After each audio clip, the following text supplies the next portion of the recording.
Hi folks, I'm Ashley and this is Chick Built. Today's video is a super easy video. I'm not doing any repairs, more so than I am just pointing out key components of typical no start, no crank issues on a Jeep Cherokee. Can also apply to Jeep Wranglers and Jeep Grand Cherokees. I'm doing this video for a few reasons. One, the time constraints that I have right now are pretty demanding. I just had a baby a few months ago, so he's getting into a schedule, and I still have Amelia, obviously, who now is adjusting her schedule because of the new brother, and time is just a rarity. So doing a full-on repair at this point is kind of hard for me to do. And also I've had viewers requesting videos on ignition parts that are typical for no start, no crank issues. So I'm just going to run through what I've had for issues over the years, what I feel are the most typical problems in these Jeeps. So most of the time, when you look under your hood for a no start issue, the first place you want to go is here, on your passenger side, up against your radiator, your battery. Don't mind this, please. Not standard equipment. This is my baby monitor because my boy is sleeping right now. So a lot of times people are lucky and their battery is low or dead and can be replaced. This is the most common no start problem. Second in line to this, if you have an issue where your battery is not holding a charge, then I would look towards the alternator, which is under the hood here, and I replace it from underneath, or I take this air compressor out to get to it. You have to loosen your belts and everything, but your alternator is underneath here, and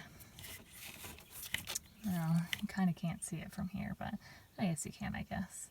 You've got this big cable here that goes into the alternator, and this whole unit underneath, well, let me zoom in. I always forget that feature on these iPhones. This whole unit underneath with the boot just popped off of is your alternator. So, sorry folks, this camera just doesn't want to adjust today. So that's another common component, and I will do a quick video on that when I have some time on how to replace that. It's pretty easy actually. This is a 99 Jeep Cherokee, so this part of the ignition system is on a 99 and older.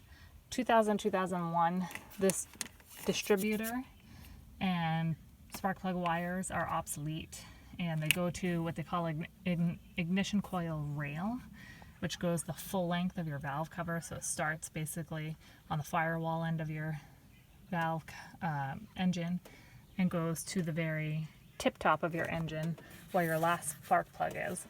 And what this does is it gives you 3 ignition coils that replace the distributor and house all of their own timing and spark and whatnot. And there are boots underneath the coil that replace the spark plug boots and wires here.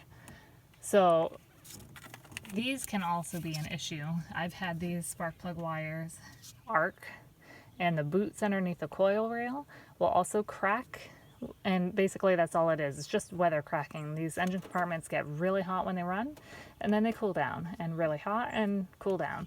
And rubber and plastic is not meant to hold up to that for a lifetime, and these coatings end up cracking, which causes an arcing issue. And again, that will happen in the spark plug coil rail boots as well. Your spark plugs can also pose problems. They're underneath these little boots, and similarly under the boots and the coil rail.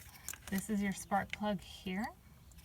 These are pretty easy to take out most of the time. Sometimes they are seized in there, but doing a spark plug replacement every, I think the recommended interval is 100,000 miles, but don't quote me on it. is not a bad idea, because as the spark plug uses its capacity to ignite the fuel, the spacing on the electrode actually increases, which is less efficient over time, and it corrodes, which is also less efficient over time. And sometimes the spark plug will corrode so bad or spread out so far that it just will not spark. And you'll either have a no start issue or your Jeep will just run like junk. Off of this distributor, you have a wire that goes to an ignition coil. Again, 2000-2001 have a coil rail with 3 of these. This Jeep and older have 1. These do go bad over time. They can also cause a no start issue, or they can just cause your Jeep to run like junk.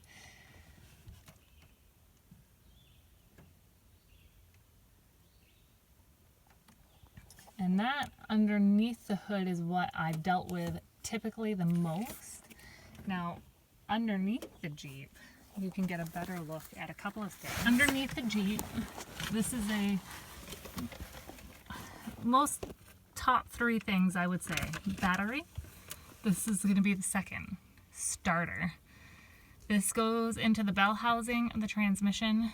The starter is basically what the key relays a message to in a roundabout fashion. This turns inside and turns your torque converter and camshaft and crankshaft, and without this the Jeep would not even turn over at all. So sometimes if you have a issue where your Jeep has all kinds of power inside, you've got lights, you can run the radio, yada yada yada, but it just will not turn, this starter is more than likely your problem. If you are able to get your Jeep to move at all, and these internal gears, like coast it down a hill or push it a little, whatever, the internal gears in here sometimes will move in such a fashion that you can start the Jeep. Not often, not reliably, but sometimes it can work for you. This is the second most common issue for me. Usually I check the battery first. I seem to go through more of those than anything else. But the Jeeps have this extended crank that is just hard on starters and crankshaft position sensors. I've replaced probably just as many crankshaft position sensors as I have starters in these things. So I'm going to show you where that is on this Jeep. So again, this is a 1999 Jeep Cherokee. I'm on the driver's side of my engine compartment, and this is the throttle body, the air intake, and the throttle body. And if you look down beyond this plenum, inside this wonderfully dark little crack, it's kind of hard to see. Let me see if I can get light in there. Well, it's going to be hard for me to get a good view here. So what I'm going to do is this. This plastic loom is over a piece of wire that goes into a connector that connects into the harness, that connects the throttle body position sensor and the idle air control sensor that goes into the throttle body. If you were to follow this all the way down to its end, there is a sensor that goes on top of the bell housing of the transmission. That sensor is your crank position sensor.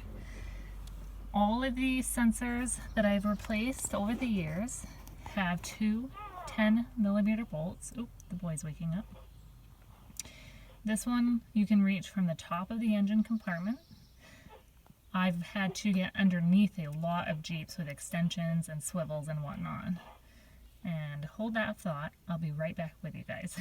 So that is apparently the end of my video. As I was saying, the crank sensor is more or less in that same place on all of the Jeep Cherokees. It's on the bell housing somewhere. Bless you. And I had a 96 that was an SE, I believe, and the sensor was directly on top of the bell housing, and I was able to reach it from underneath the Jeep. I had to use about 18 inches worth of extension, a swivel, a 10mm socket, and yada yada yada. So they're all a little bit different depending on the model that you have, which is something else I want to mention. If you're replacing your crank position sensor, be sure when you go to the parts store and they ask you, is it an SE, is it a country? You know what it is and you tell them, because though it sounds ridiculous that they ask you some of these questions like to a four-wheel drive for a wiper blade, in that instance it actually does make a difference. I had an SE that I got just any crank sensor that I thought would fix it, and it ended up being a country that I got the crank sensor for, and it did not fit. It was completely different. Different transmission and transfer case options make that difference. So this one you can get to with extensions from the firewall, but again, some of them you have to get underneath the Jeep, and there's a crevice that you can get up, around to the top of the bell housing. But they're more or less pretty much in that same position.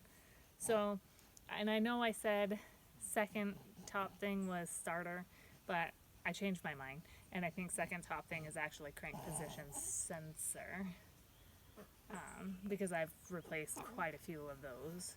So that's the video for today. We're going to go do our learning activities now.